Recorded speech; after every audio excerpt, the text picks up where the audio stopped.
Hey everybody, it's Christine Ernst, the Fat Ass Cancer Bitch, coming to you from the Cozy Burning Cottage here in Sandwich, Massachusetts. It is Saturday, September 14th, and I hope that nobody ate your pet this week, because that would be horrible, because it's a stupid, awful, terrible story. People eating. They're eating the cats, they're eating the pets, they're eating the dogs. What the fuck? I kind of sort of watched the debate. Julia and Michael watched it in the living room. I was in bed with my phone and computer with the New York Times running blow by blow and the New Yorker running blow by blow. And I'd peek in to hear her speak, but then I'd leave because I couldn't hear him speak. I got the gist of it and I was pleased, but I have to say I'm just completely saddened that someone of her caliber and intelligence had to debate such a vile puppet. That's another story. Today I'm going to talk about my grandmother because in 4 days it will be her 126th birthday. She died a long time ago, but it would be her 126th birthday on September 18th. So that's my immigrant grandmother's birthday. She cooked a lot of things, but to my knowledge, she never cooked anyone's pet. Maria Ostrowska was born in a part of Poland that is now Lithuania in 1896.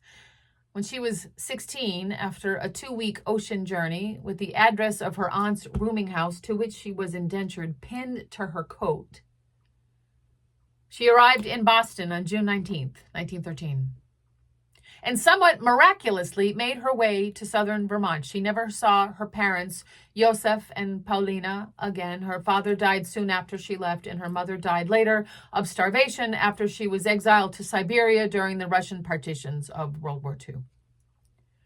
Maria lived in the unheated attic of her aunt's boarding house for the next 5 years. In 1921 or thereabouts, she left and got herself a job in the blanket mills at Queechy Gorge, where she met my grandfather, another Polish immigrant, Kazimir Basil Yurkiewicz, a machinist at the mill where she worked. They married on a Tuesday in May when she was 23 and he 25. She was canny and ambitious, and he was willing and worked hard, and together they bought a small grocery store, the Bellis Falls Cash Market, known for their high-quality meats and cheeses and baked goods that they all made themselves. They raised 5 children in the 4-room apartment over the store, and when my dad, the youngest, was 6, they bought the biggest house in town for $27,000 cash. An elegant 22-room turreted Queen Anne with a deep wraparound porch and ornate lightning rods on the slate-tiled roof. Over time, they bought up properties all over town, and my grandmother, who never drove, walked miles each week to collect the rents. Believe me, you would not want Mrs. Yurkiewicz knocking on your door. Her 5 children did very well for themselves. The oldest 2 girls went to Smith, the youngest girl to Cornell, the older son, his mother's very favorite, to Tufts and Harvard, and the youngest, my odd duck dad, after a fashion, to Northeastern.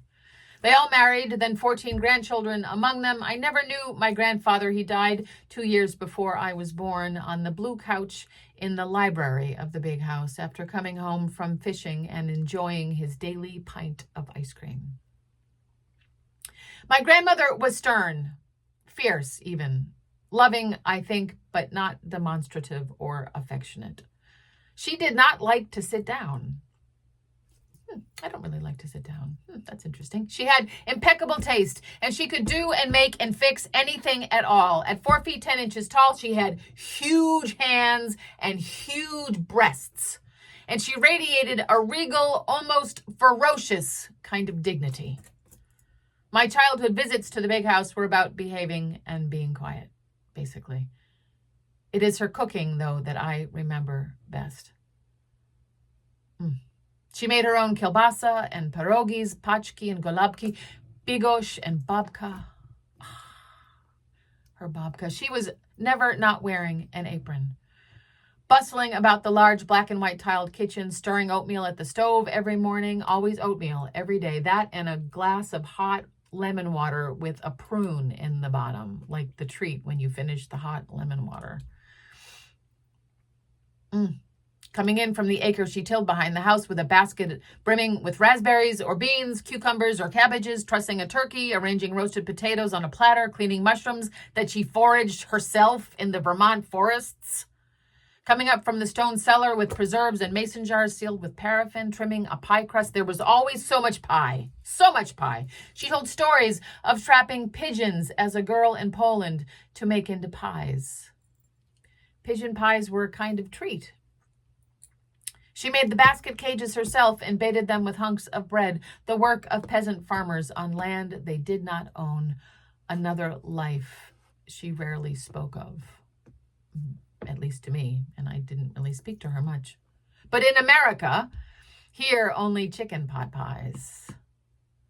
Egg custard cream pies, too. Lattice blueberry, cherry, and peach pies, and apple pies, of course. So many apple pies, as American as, indeed. She died in her 100th year, a proud, wealthy woman. That great house, her children and grandchildren and great-grandchildren, now her great-great-great-grandchildren. All the lives and livelihoods that she made possible. How hard she worked. She never owned a pet. Ugh. If you're not Native American, one way or the other, you either are an immigrant or descended from an immigrant. So what the fuck is the big deal? Gosh, I wish I knew her better. I wish I had known her better. I wish I had felt comfortable and not intimidated around her. She was quite intimidating at 4'10". And she was like totally with it until basically a year or two before she died, and lived independently until that time too. Just ferocious. Mamcha, Maria. Think about them today. Think about the people who made you possible. Like, I wouldn't be sitting here speaking. Like, I wish I could thank her. I wish I could. Sometimes it's good to imagine yourself in the continuum of it all. I often talk about the 300 mothers that go back 6,000 years. So just 300 generations goes back 6,000 years ago. And you can picture them in a line. Your mother and her mother and her mother and her mother and so forth. So that you can think of it in a linear fashion. But really, it's this huge wedge of over 1 million people. I did the math. It's like 1.3 something people in the past 6,000 years that make it possible for you to be here now. That many ancestors, that huge funnel of lives funneling down to your little puny existence in this great continuum journey that we are all here on together.